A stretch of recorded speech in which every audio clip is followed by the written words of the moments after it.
Yeah, I think Better Call Saul's better than Breaking Bad. Ultimately, um, oh yeah, that was the big Netflix one, The Irishman.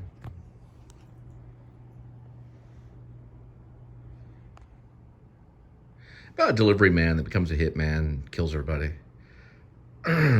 See this one. Oh, that one was. Remember we saw that, the Outer Banks. Yeah. That was pretty good, wasn't it? Yep. It's an official season that's coming up. It was supposed to be out this April. Yeah, it's kind of like a treasure kind of thing. They're looking for treasure. It was different. I wonder what this one is. I didn't see that one. Social issue drama, courtroom drama. It's coming Friday. Oh, okay. So it's brand new.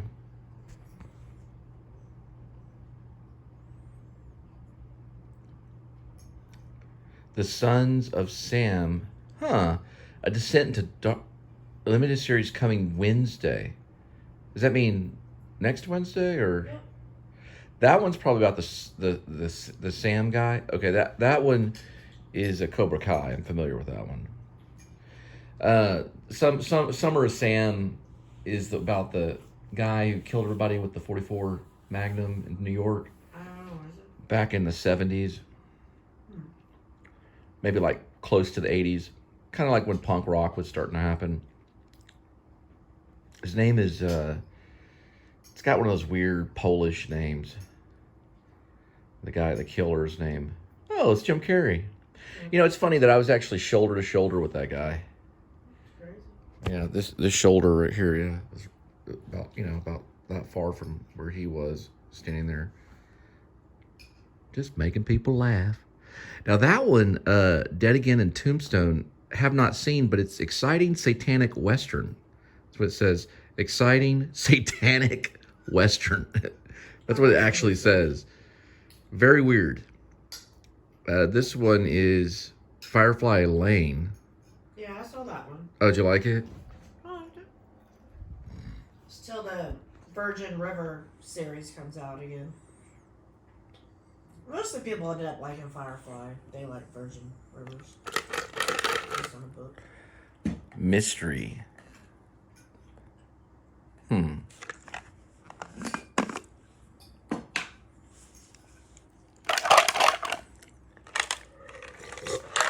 That one was really good. When I was in the theater, I actually told people to be quiet. He lost a lot of weight for that, and I think he won an Oscar. You know, the pianist. Yeah. The pianist. Brody. Yeah. This one I tried to watch some of it today. Didn't really get it a whole lot. It just looked like a lot of stuff. You know, gotta get the sniper kind of thing. I really don't know where that one, the green zone. What's this one? What's that say? Hallstone? Oh, it's coming May. This is a lot of stuff that's like coming May, in May time. Looks like a Studio 54 kind of thing. Got bags on their heads.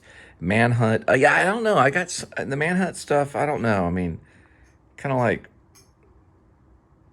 people standing around with guns. Probably why it's called Slow Burn. So it's probably slow moving. Slow burn. Yeah, she's almost as pretty as you, sweetie. That one's called Miss Sloane. Suspenseful hidden gem thriller. I don't know. I was gonna watch it, but she's in a lot of stuff. I saw it on the list, but I didn't know. Char or shit. Oh, it's this was like a happy Annie with an E. Remember your mom watches that one. Oh yeah. That's one of those Hallmark.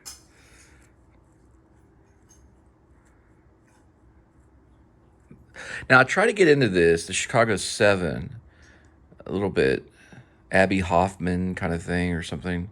It's a witty social drama. It's probably pretty good. Now that's good right there. Stranger Things.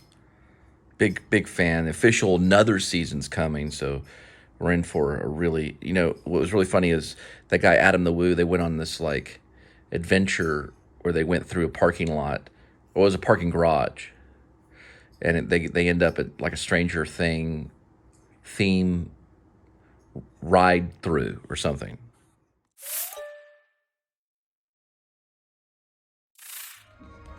good afternoon or good evening, bonsoir, and good night, bonne nuit.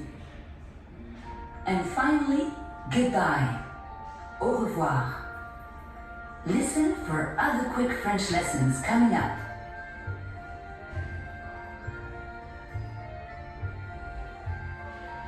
If you've never spoken French, here are a few simple and often used phrases that are easy to remember. How are you? Comment allez-vous? Very well, thanks. Très bien, merci. Excuse me. Excusez-moi. I would like. You also say Je excuse me. voudrais. I like it. Ça me plaît. Okay. D'accord. That's fine. C'est bien. What time is it? Quelle heure est-il? Try out these phrases here at La Madeleine or on your own. Remember. So I'm currently headed to Bedford, and I was wondering, with Adam the Woo, he vlogged the Holy Land experience out in Florida, and he did come across something that did say Bedford. I think that may have been a photograph, or I'm sorry, a picture of a painting of John Bunyan. I could be wrong, but if it has to do with Bedford, because he actually wrote Pilgrim's Progress in the Bedford jail by choice, because they were going to give him. So it said he could probably leave because of the plague at the time when he wrote it in 1660 or so, around that time period. But that probably was John Bunyan, although it did say another name. I had to do some research on that.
Here in Richland Hills, and behind me the Tom Thumb, when I was a kid, was over there. There was a TCBY over here. My friend got to know his manager, or got to know her, and or a freezer kind of thing in TCBY. They moved the Tom Thumb over this way. Over there. That's what he says. Texas country's best yogurt.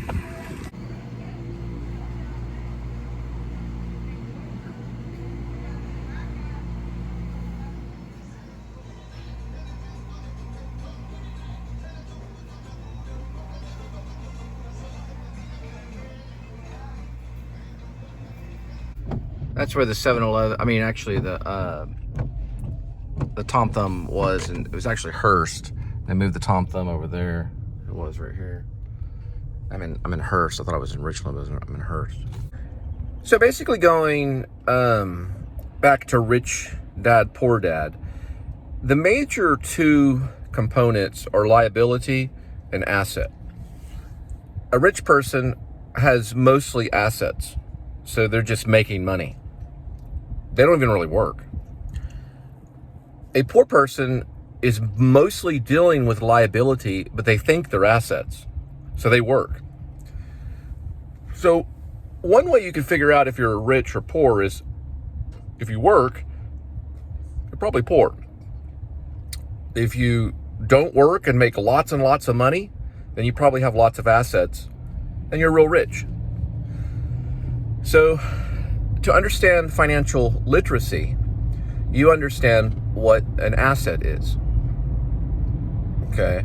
And most people that are going to be your enemy will go after your assets. They don't really care about your work. They just want your assets, because your assets will make you money regardless of what you do. And there's all different types of assets. So really, if you want to be rich, study assets. Study what is an asset. And then try not to have any liability. Liability takes from your wallet. So a liability costs you money. An asset makes you money. Rich Dad, Poor Dad.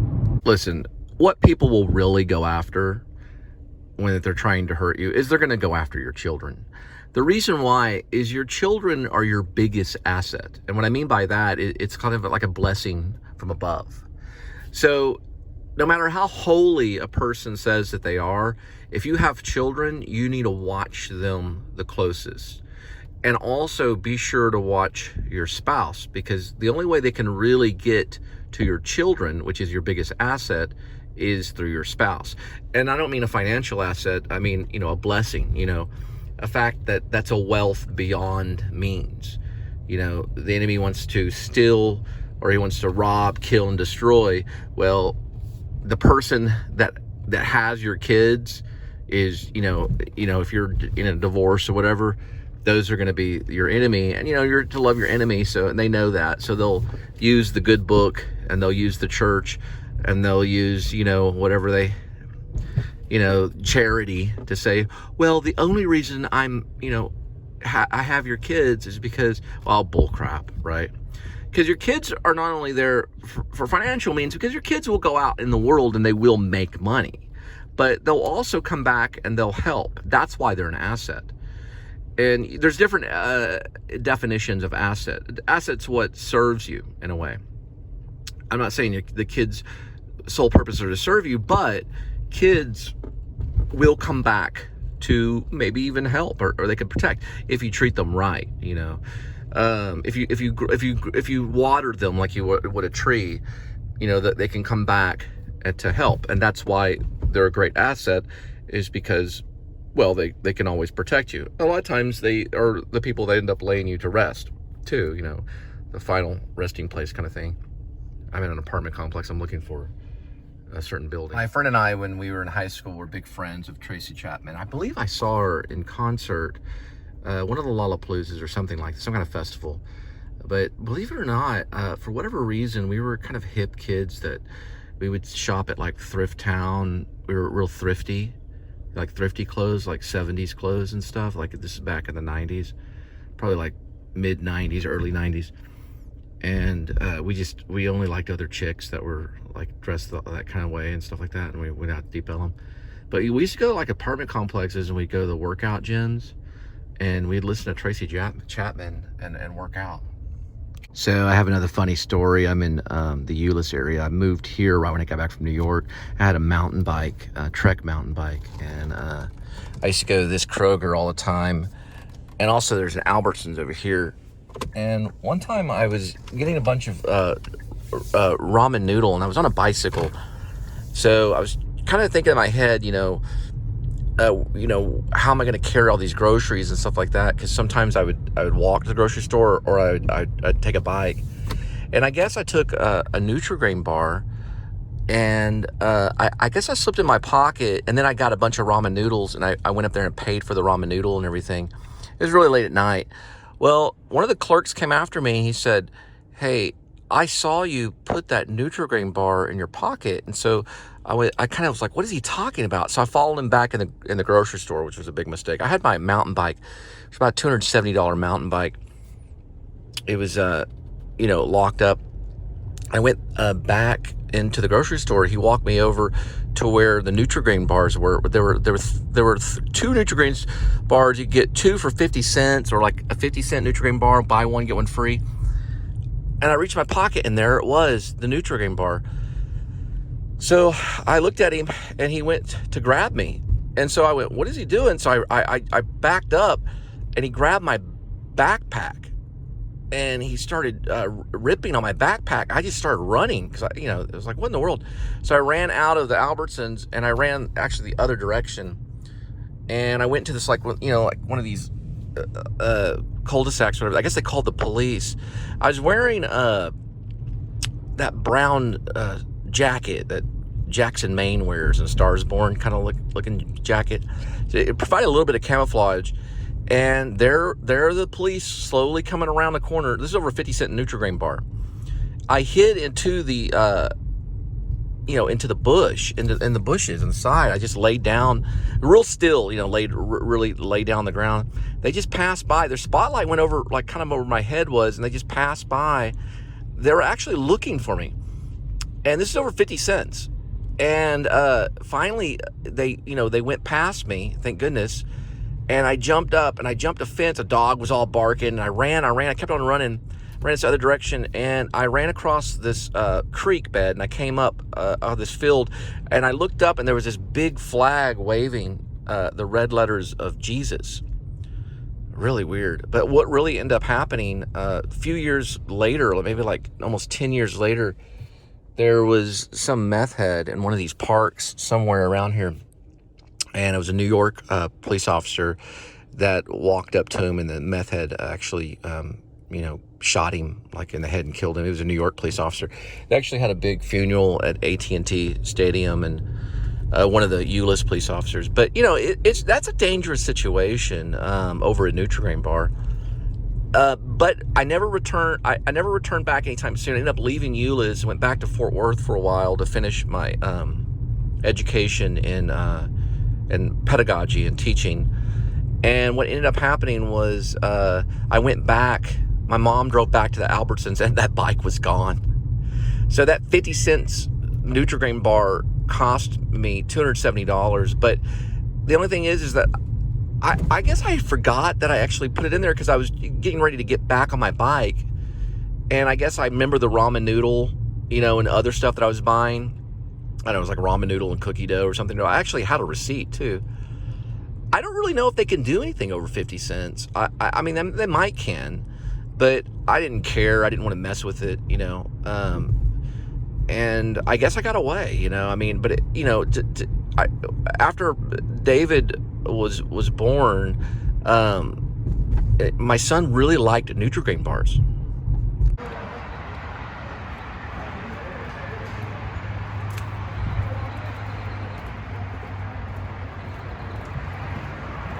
It's an injured bird.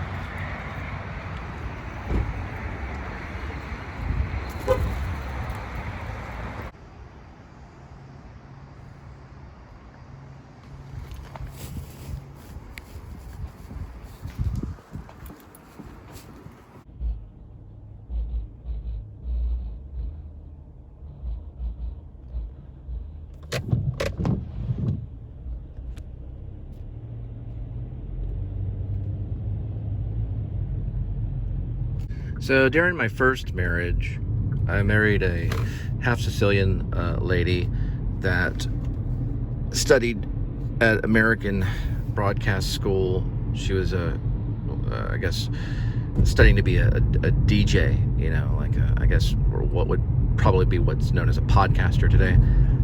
And we finally moved out of Crowley and into Fort Worth. And every day I would trek from Fort Worth to this. Well, I'll actually show you this Regency Parkway, the way I used to turn in. But I would go from Fort Worth to this place right here, which is known now as Crossings at 121. And this was known as Warrantech. And we sold warranties for cars and for electronics. I was in the electronic department, or really what was called resale. I think it was, or retail. It was a retail. So we sold warranties for retail, and I worked there for 4 years, and then finally I smoked at the time, and that's where I used to go and have a cigarette break right here. They still have the places where you could have lunch and a cigarette during during your break. And finally, I got a divorce. Crap, I forgot to turn it off. That's where I'd enter right there. That's where I'd go every day for about 4 years. And I was a pretty good seller. I sold a lot of warranties for refrigerators, and looks like they still have an office. But AmTrust bought them out. And AmTrust is actually one of the biggest companies in the nation. And AmTrust bought them out right before I left, and then I just went ahead and left. It was just the routine, I didn't really move up or anything, so I just left. And when I finally left, I decided to cash out, at the time, my principal. And I cashed out my principal, and that's when I bought my Sony Handycam and started making the indie called Bulb, which is still kind of floating on another channel. When I was younger, I was about approaching, I guess, my late 30s. Finally, I took initiative, and I lived on unemployment for about 6 months, and it was right when Occupy New York, Occupy Wall Street was going on. And so I tried to write some like Occupy Wall Street, kind of like Bob Dylan songs, about how we're going to march on Wall Street and Occupy Wall Street and all this stuff. And it was going on. It was a real big deal. And I remember going to a few of the protests, one in Fort Worth and one in Dallas. I think the one in Fort Worth, there's like 4 people there. They're all standing around an ATM. And that was a place called Burnett Park. And really nobody showed up to that protest when I went there. Then there was one in Dallas, and there were a few, they had a few Occupy Dallas. But it wasn't as bad as Occupy New York, where they were, getting people off the road, off the sidewalks, and they were, laying there. But that was back, I guess, 2010, 2011, and that's when I moved to Maine. I got another story about that Holiday Inn, a really cool story. I'm thinking about even writing a short story about that one.